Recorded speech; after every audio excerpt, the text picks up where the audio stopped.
नमस्कार दोस्तों, आशा the leader channel group पर आप सभी का स्वागत है। आज के इस वीडियो में हम बात करेंगे अति कुपोषित बच्चों के बारे में और आपको जो आईडीसीएफ का भुगतान इस माह किया जा रहा है उसके बारे में। तो पहले हम बात करते हैं आईडीसीएफ के बारे में।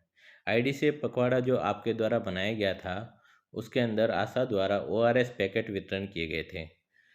आशा द्वारा ओआरएस पैकेट वितरण करने के लिए प्रत्येक पैकेट के लिए 1 रुपये का प्रावधान किया गया था।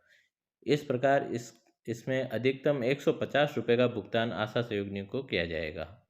ये जो पखवाड़ा आपने 17 अगस्त से लेकर 31 अगस्त के बीच में मनाया था और आपने ओआरएस पैकेट का वितरण किया था, इसके लिए इस माह के सितंबर माह के क्लेम फॉर्म के अंदर आपको 1 रुपये प्रति ओआरएस पैकेट के हिसाब से दिया जा रहा है। इसमें अधिकतम 150 रुपये का भुगतान आशा को किया जा सकता है। तो ये तो बात हो गई आईडीसीएफ की। अब हम बात करते हैं अति कुपोषित बच्चों के बारे में।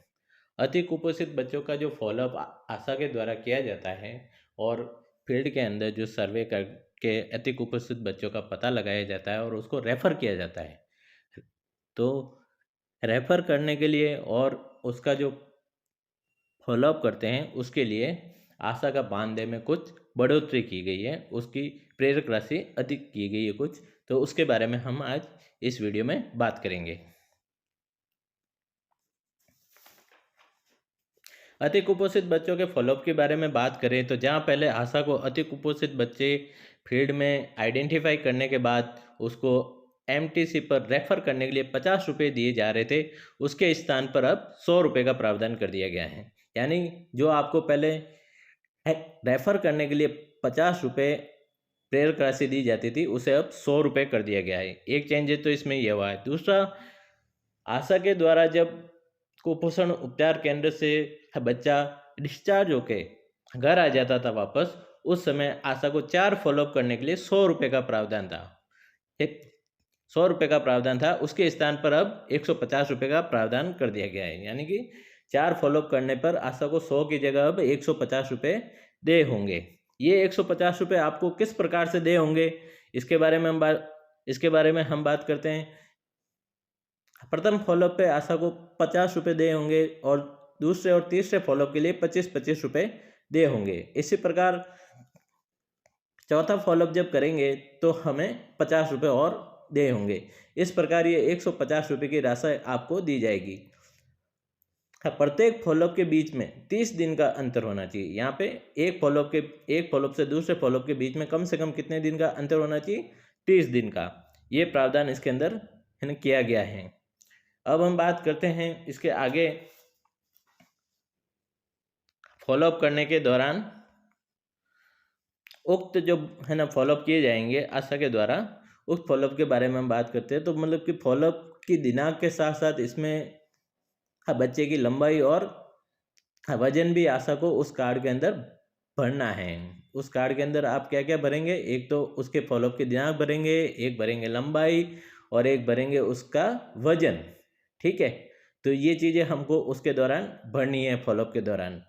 अब हमारा जब ये फॉलोअप कंप्लीट हो जाता है, यानी हमारे चारों फॉलोअप कंप्लीट हो गए और आशा के अच्छे प्रयासों के द्वारा वह बच्चा अति कुपोषण की श्रेणी से बाहर आ जाता है, यानी मुक्त हो जाता है, अति कुपोषण की श्रेणी से मुक्त हो जाता है, तो इसके लिए आशा को और 50 रुपये का अतिरिक्त प्रोत्साहन राशि दे है। यानी इसके बाद और 50 रुपये आपको दिए जाएंगे। उसके लिए आपको क्या क्या सूचनाएं देनी है? उसके लिए आपको सूचनाएं देनी है कि क्या बच्चा सेम कैटेगरी से मुक्त हो गया है, हाँ या नहीं, इसकी सूचना देनी है। इसकी सूचना आप कहाँ भरेंगे?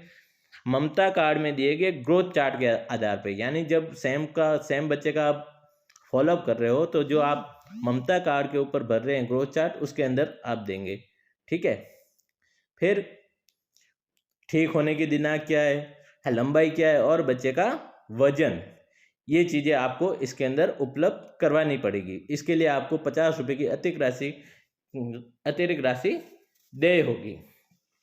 अब हम कुछ है ना प्रावधानों के बारे में बात करते हैं, है ना, कि सेम की श्रेणी में एंट्री की अवधि किस किस प्रकार होगी। तो जैसा कि हमने बात किया कि आप जब भी बच्चे को रेफ़र करेंगे तो जिस बच्चे को आपने रेफ़र किया है वो 30 दिन के अंदर अंदर एमटीसी यानी कुपोषण उपचार केंद्र के ऊपर भर्ती होना चाहिए।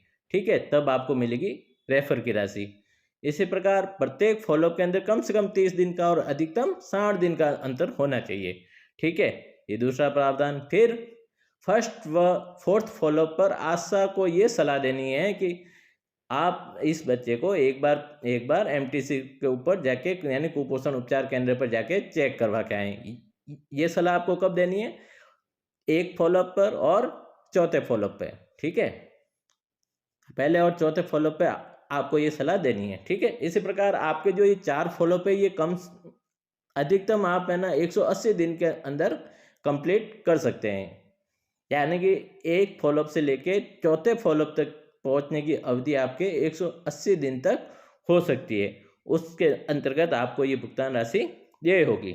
ठीक है, सेम चाइल्ड के लिए जो नए प्रावधान की एंट्री शुरू की गई है, ये कब से की गई है? तो ये 1 अप्रैल 2023 से की जानी है। यानी कि 1 अप्रैल 2023 जो गया है उससे आपकी ये भुगतान राशि शुरू कर दी गई है।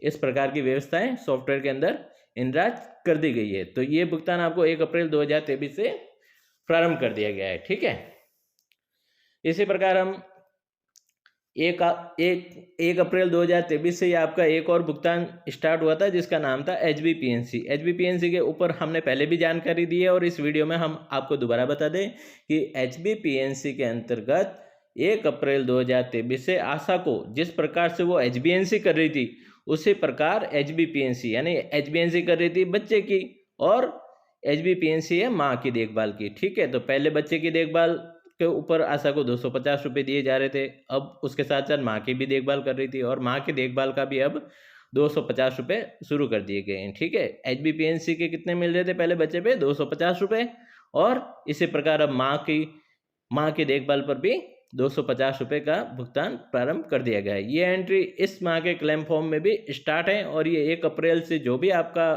HBPNC का जो भी भुगतान बकाया है वो इस माह में किया जा सकता है। ठीक है, तो सभी को ये जानकारी अच्छी लगी होगी और इसी प्रकार के वीडियो देखने के लिए हमारे चैनल को लाइक करें, शेयर करें, आशा द लीडर चैनल को सब्सक्राइब करें। थैंक यू दोस्तों, धन्यवाद।